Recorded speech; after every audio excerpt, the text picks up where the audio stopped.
When I come to the country for whatever reason, I'm reminded that we as a family come from this background too.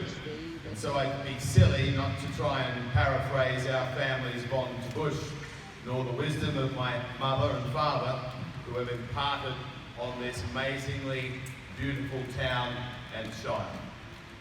He said to me, when an Australia Day Council appointed me to come here today to be talking to real people, typical Australians, and living in one of the most productive agricultural parts of Australia, not to make the mistake of telling lies or porkies, because these people are fair dinkum, true blues of our nation.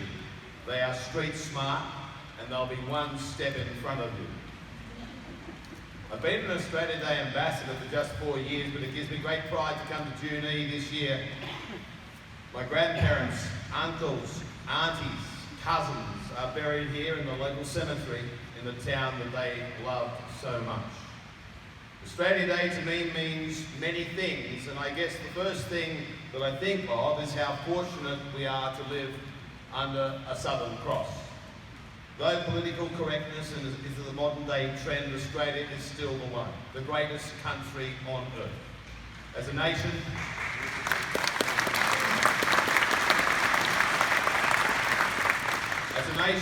we are known as the land down under, which kind of contradicts the lifestyle that we have come to enjoy. Many towns throughout Australia have their trademarks. Coffs Harbour, the big banana; Ballina, the big prawn; Goulburn, the home of the merino; closer to Junee, Cootamundra, the birthplace to the mighty Sir Donald Bradman; Gundagai with the dog in the tucker box; and Temora, the home to the great pale-face Adios. By comparison with some of those places, Junee is much smaller, but recognised also for its many attractions. The largest grain terminal in the Southern Hemisphere. At one time, the roundhouse was also the biggest in the Southern Hemisphere as well, and it was the railway and the agriculture that made Junee what it is today. Monte Cristo, is it really haunted?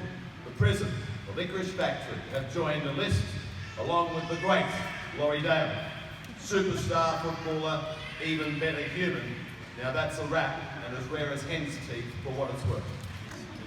Bernie Fraser, the former boss of the Reserve Bank of Australia, and I guess my dad is in there somewhere as well. Talking of towns and their trademarks, it's still significant that as the steam locomotive was phased out, Junee needed to be stronger than ever before. The roundhouse and the railway overall employed a massive percentage of the town's workers, as you know. Many of these people and their families were left to wonder about their future. They could have easily packed up and said goodbye, but not Junee. This was the time when we needed to be resilient like never before, and they fought back. And they found new forms of employment, the prison just being one. So with all the words one chooses to describe Junee, surely resilience must be high in the rankings, or the batting order. I mentioned how we are lucky to live in this country, a land known as Wiradjuri territory. And so it was before the discovery of gold in places like Junee Reef, Swanseal and Urungilly. But then came European settlement and change. Junee, as was mentioned, was actually called Loftus, as you know. The word Junee, Neil has already stolen part of my speech, it means speak to me. And even though this is and always will be Wiradjuri country, it is now widely known as our much-loved Riverina. To live in Wiradjuri country in the Riverina means you are living in the heartland of New South Wales. I can't think of any area that brings together an abundance of agriculture and livestock and the value that this region brings to our mighty nation. Be proud of this mighty town, you people of Junee. My grandfather Joe was a fettler before becoming a labourer. My grandmother Wynne, she cleaned the Commonwealth Bank for many years along with the courthouse. My dad Ray is the youngest of 7 kids, was raised for the first 17 years of his life.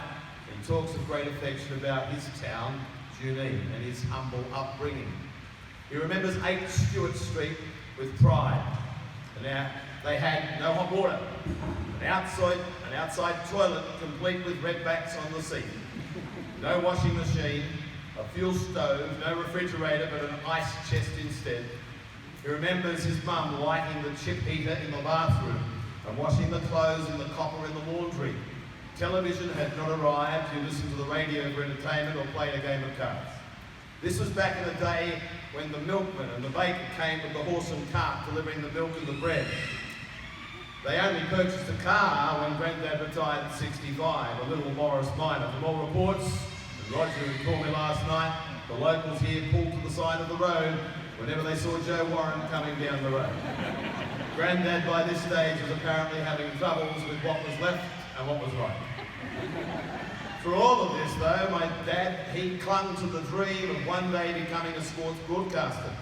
But there was no one to advise him on how to learn. He had to teach himself. And that led to him rolling marbles down a slope and calling them as horses. He went on to call 3 Melbourne Cups. He would sit in trees, and I think I drove past there today with Natalie at the showground, and pretend to be calling the footy from down at the local ground. He's now called 42 grand finals, 90 state of origins. When TV came, he would stand in front of the local electrical store here in town and try calling sport off the screen in black and white. Many thought he was very, very strange. And I concur. He's gone on to call numerous World Swimming Championships, Olympic and Commonwealth Games. At the end of the day, I suppose it's fair to say he's made it. But it wasn't so much where he made it to, but where he made it from. He was just a little kid from the country who had a huge desire to become a sports broadcaster, and he did it. His story sort of proves that no matter where you come, whether it be Junee or wherever, given the motivation, the desire, the willingness to have a go, a touch of luck, a slice of natural ability, you can make it in this great country in which we live. And that, my friend, is one of the reasons that we celebrate today as we do. In Australia, we're encouraged to dream. Dad is perhaps living proof of that. I didn't need to read about him, I lived with him, a colourful experience. But living proof, still the one at a tender age of 75. Idol, hero, father, my best mate. He hit some hurdles along the way, as most families do. And so a kid from Junee had a dream. Australia is where he was best placed to realise that dream. Ray Rab's dad. His statue now near the railway tracks, which I see the pigeons have taken great affection. And a reminder that he came from a little country town and he made it. You see, the key message is you can't do that in many parts of the world where I've been fortunate enough to travel. But you can in Australia if you want it badly enough. That's my message to the kids here today. Australia Day, in closing, is so important because it's about the celebration of a great country, the people, the lifestyle, the opportunities. Australia Day, no matter when you celebrate it, will and always should be exactly that. A day to give thanks that this is our country, no matter what your colour or creed. Some would have you believe that it should be a day of sadness. Well, I think we already have too many of those days in our memories. There are already too many negatives in our lives. And so, let's celebrate and continue to say loudly and proudly, Advance Australia Fair. God bless you all. Thank you. I'm humbled.